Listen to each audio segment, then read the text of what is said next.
Both gears. Hello everyone, welcome back to the channel. Thanks for joining me today. I hope you're having a great day. This is Truck Guy Joe, and on today's video, I'm going to install a new performance upgrade for my L5P Duramax. Now this particular upgrade involves this area right here of the engine bay. So Duramax guys already know where I'm going with this. So I'm going to sneak aside here, grab the box, show you what today's all about. Well, there you have it. This is the Banks ram air intake for the 2017 through 2019 L5P Duramax. So you Chevy and GMC guys that want the best intake on the market, this really is the one. This particular intake for the L5P outflows and outperforms the competition, and that's why I'm putting this one under the hood. You can check out Banks' website where they actually dyno test what this intake is capable of. And after seeing that, I knew for sure this is the one that I wanted for this truck. Okay, so here it is, the Banks intake system out of the box. And as you can see, there's not too many pieces you have to worry about, so it should be a pretty simple installation.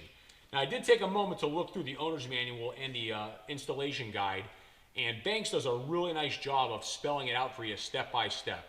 You know, so somebody like me who's not a mechanic by trade, I mean, I'm a truck salesman, I see no reason why I'll have any trouble removing the stock intake and then putting this together and not having any real hiccups along the way. So I'm actually pretty excited about it because it can be intimidating. I don't work on these every day, but this looks like a fun, easy project, and I'm looking forward to getting it wrapped up and taking this truck for a ride.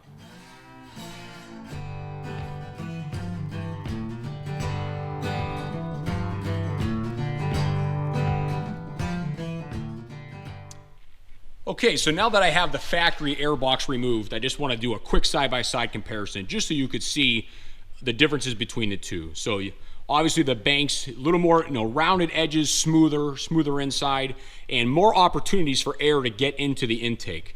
This is the factory box. It does have the opening on the fender well, so this is what pushes up against the passenger fender, okay? Now the Banks opening is much larger, okay? I mean, I can fit more than my hand in there, where this one's much tighter. Also, the Banks has the ability to take air from the bottom.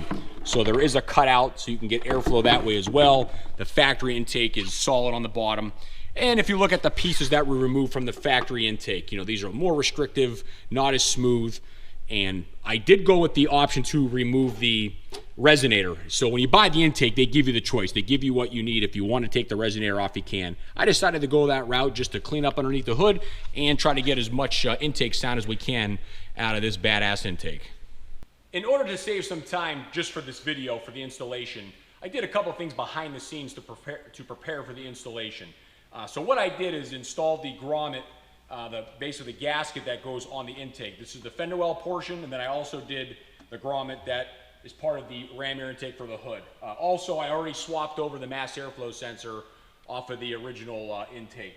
And Banks supplies their own stainless screws that go in there. And if you want to ever put this back to stock, just keep all the stuff that you took off.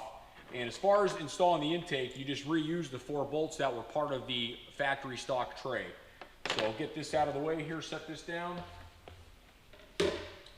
And again, you just want to make sure you have a clear space to work, so just make sure you have your coolant line kind of pushed out of the way here, just a small line here, and then also make sure your mass airflow sensor plug, just got that tucked out of the way.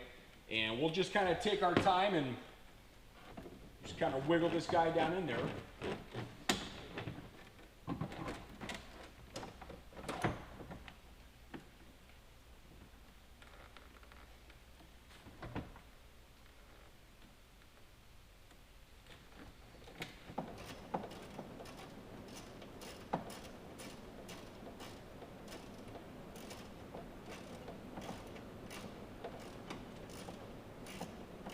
Okay guys, so once again I jumped ahead a little bit, did a couple things behind the scenes. I've got the air filter itself attached to the intake tube with a hose clamp here. This is nice and secure. I've also got this silicone boot on the end, and this is the piece that will attach to the turbo inlet. So I've got a loose hose clamp here, got a hose clamp over the turbo inlet, and at this point you just work the air filter down into the opening, and this area of the air filter basically is nice and snug, and it fits inside the lip of the air box. So you work that in, get the boot over the intake to the turbo, tighten down the 2 hose clamps, hook up mass airflow sensor, hook up negative battery terminals, and this installation will be complete. All right, so work the air filter down into the intake, into the box. That coolant line could be a little bit pesky. You just got to hold it out of the way. No big deal. There we go. Get the intake. Okay, so there we go. So we're kind of lined up there. So I'll go ahead and finesse the silicone boot to go over the inlet to the turbo.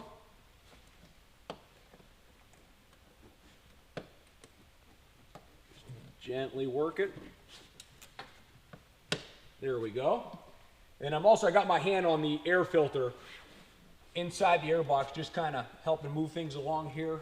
And I'm just going to kind of keep working my way around and just make sure everything's nice and flush.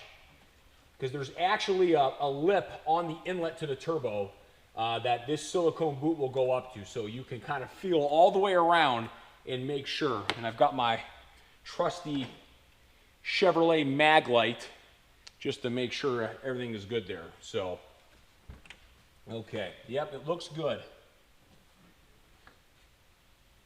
Yep, we're all the way around, so I can go ahead and tighten up these hose clamps, and that's just about going to finish this installation.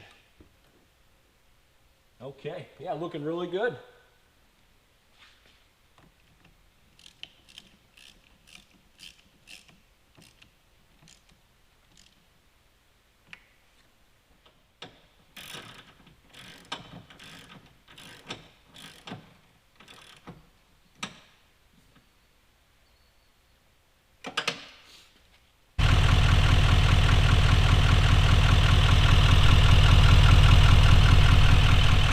Well, I can tell you for sure, this intake has a much deeper rumble than a stock one. You can definitely hear how open this is and how well it's flowing. It's got a great rumble to it. Now, one thing I'll do for you guys is I'll put this next to a stock L5P at work so you can hear the difference at idle, what the intake sound is, just to give you a nice comparison. But overall, this was a nice, easy, simple, clean installation. Looks great, it sounds great. Can't wait to drive it and see how it performs. Appreciate you guys watching. Any questions or comments, let me know. And my next move here is gonna have to be get out on the road, take it for a ride, and give you my overall impressions here. Okay, so here we are inside the truck. It's the day after the installation. When I finished last night, it was late, and I didn't want to make a video inside the truck when it was dark out because you really can't see much, just only hear. And I want to have a chance to talk to you guys kind of face to face. My overall impressions driving it home last night from the shop is, I could tell right away that there was definitely an increase in performance, okay? The throttle response is better, less turbo lag, and this intake paired with the Derringer is fantastic. They complement each other very well. So the Derringer is already making great power, and by increasing the airflow on that intake, getting air to that turbo easier, you can definitely feel that this truck is making more power. And I'm excited to finally have this combination all set, and it's really a blast to drive. Okay, so I'm standing here with two 2017 L5P Duramaxes. The white one's stock, this one's got the Banks intake, and I'll let you guys decide what you think the difference is. But definitely from my vantage point, from where I am, I can definitely hear the difference in person. Hopefully the camera can pick up the difference between the two.